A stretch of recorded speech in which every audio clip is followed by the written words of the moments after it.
Bismillahirrahmanirrahim. Assalamualaikum warahmatullahi ta'ala wabarakatuh. Sahabat tawakal official dimanapun berada. Terkait isu polemik batalnya nasab Sadah Ba'alwi, memang hingga saat ini polemik isu batalnya nasab Sadah Ba'alwi ini belum juga kunjung terselesaikan. Polemik yang sangat amat berkepanjangan dan bertele-tele ini malah menimbulkan ketegangan dan konflik di tengah-tengah umat. Bagaimana kita melihat sekarang semenjak munculnya isu polemik batalnya nasab Sadah Ba'alwi ini, umat jadi terpecah belah, umat jadi terkotak-kotakan. Yang mendukung Kiai Mat disebut mukimat, begitu pula yang mendukung terhadap para habaib disebutnya mukimin. Begitulah keadaan saat ini atas adanya polemik isu batalnya nasab Sadah Ba'alwi. Kita melihat bagaimana narasi-narasi yang dikeluarkan oleh kelompok Kiai Maduddin, baik itu yang dikeluarkan oleh Kiai Maduddin terkhusus. Mereka seakan-akan mengajak-ngajak umat, memprovokasi umat agar umat membenci para habaib, menjauhi para habaib dzurriyyahnya baginda Nabi besar Muhammad Shallallahu Alaihi Wasallam. Salah satu di antaranya, Kiai Maduddin menggunakan narasi-narasi yang mana narasi-narasi tersebut sebetulnya tidak relevan dengan keadaan saat ini. Kiai Maduddin menggunakan kata perbudakan, menggunakan kata penjajahan, yang mana sejatinya hal-hal tersebut sebetulnya sudah tidak ada semenjak Indonesia ini merdeka. Tetapi Kiai Maduddin menyatakan bahwasannya kita ini tengah dijajah oleh para habaib. Kita ini tengah diperbudak oleh para habaib. Nah, dalam statementnya ini muncul tanggapan daripada salah satu dosen atau profesor, yang mana dalam hal ini beliau menanggapi terkait narasi-narasi yang digembar-gemborkan, dipropagandakan oleh Kiai Maduddin.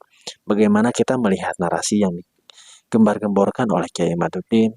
Mereka merasa paling Nusantara, merasa paling NKRI, padahal sejatinya mereka itu sedang melancarkan aksinya untuk membenci para habaib dzurriyyahnya baginda Nabi besar Muhammad Shallallahu Alaihi Wasallam.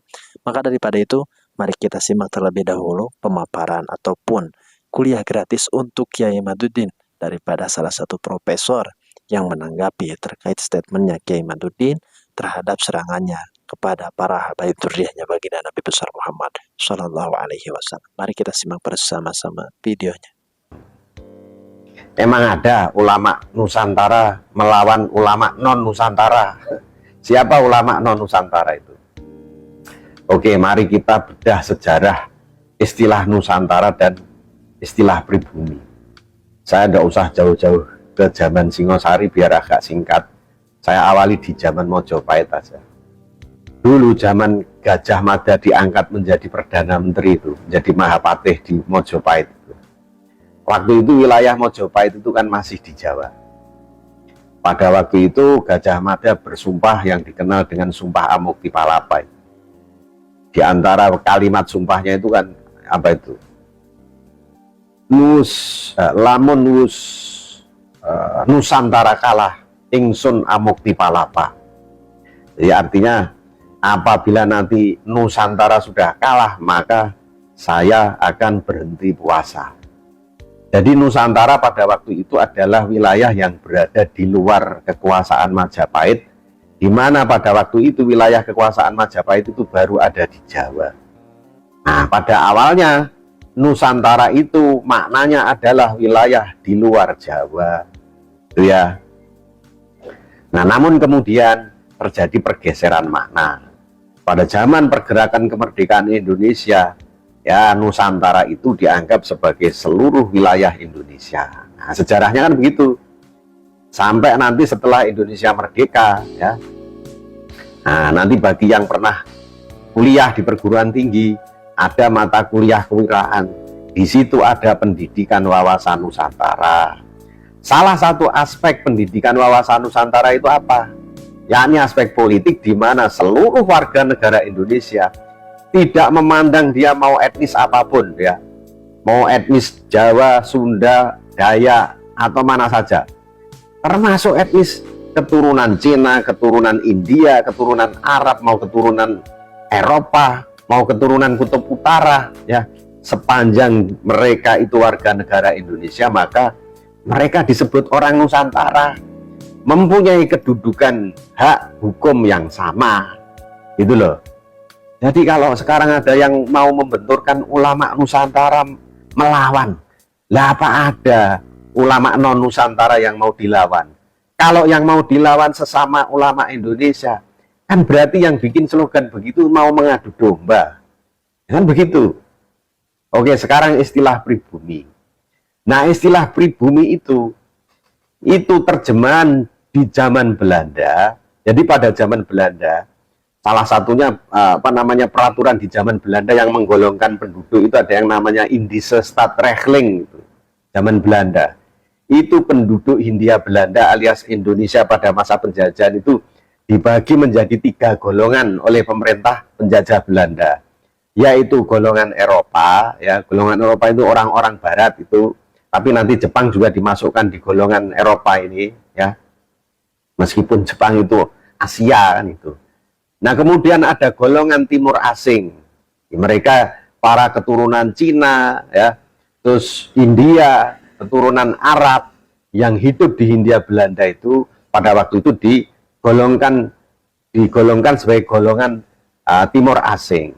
Terus kemudian yang ketiga ada golongan bumi putra alias golongan inlanders. Inilah yang diterjemahkan sebagai golongan pribumi. Jadi pengistilahan pribumi itu pengistilahan penggolongan golongan penduduk pada zaman Hindia Belanda. Lah kalau kalian sudah merdeka, Indonesia ini sudah merdeka, ya sudah tidak ada lagi golongan pribumi dan non pribumi. Kenapa? Karena konsepsinya itu NKRI itu adalah apa?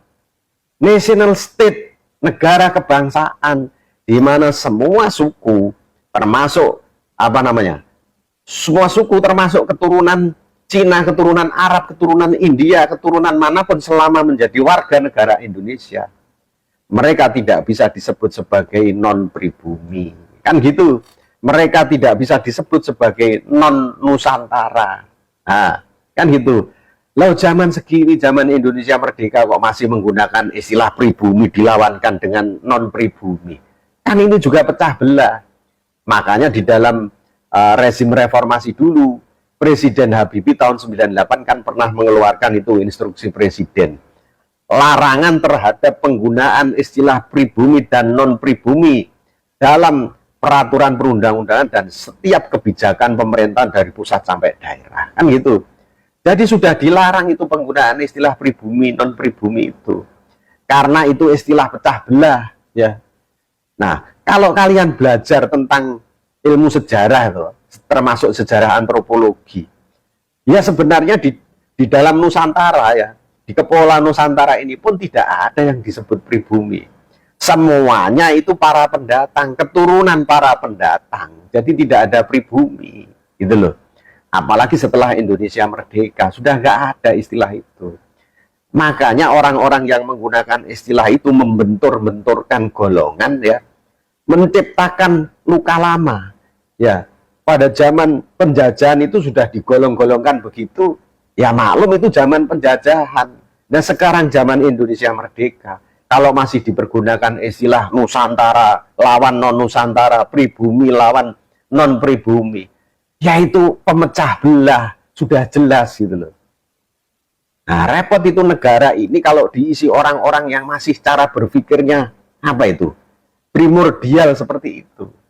Cara berpikirnya memecah belah seperti itu ya repot. Gak maju-maju, negara ini cuma ngurusi begitu-begitu aja. Mudah-mudahan semua pada segera sadar ya. Jadi, aduh, repot negara ini kalau masih isinya begitu-begitu itu. Dibentur-benturkan terus gak selesai-selesai.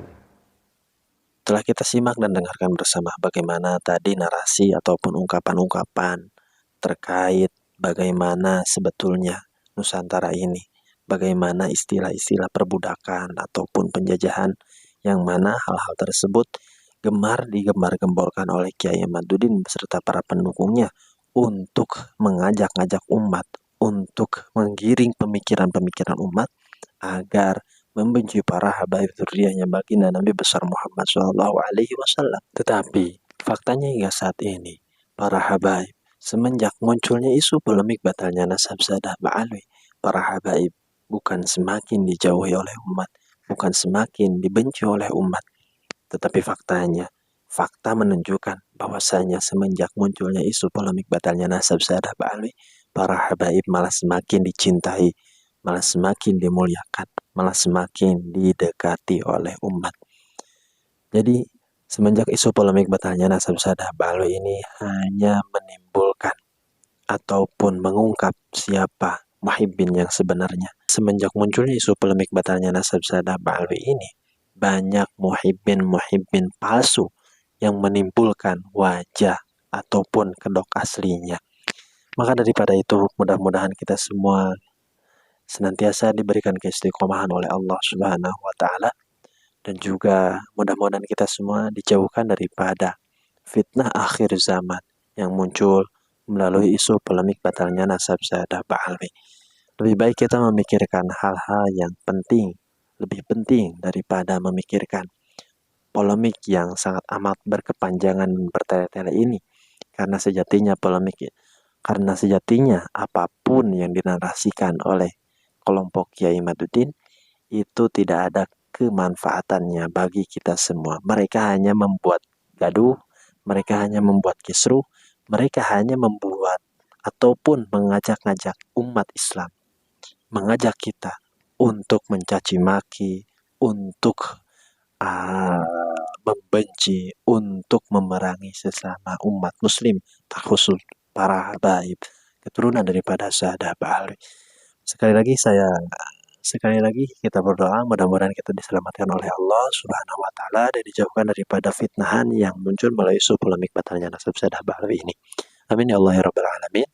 Wallahul muwaffiq ila aqwamit thoriq. Assalamualaikum warahmatullahi taala wabarakatuh.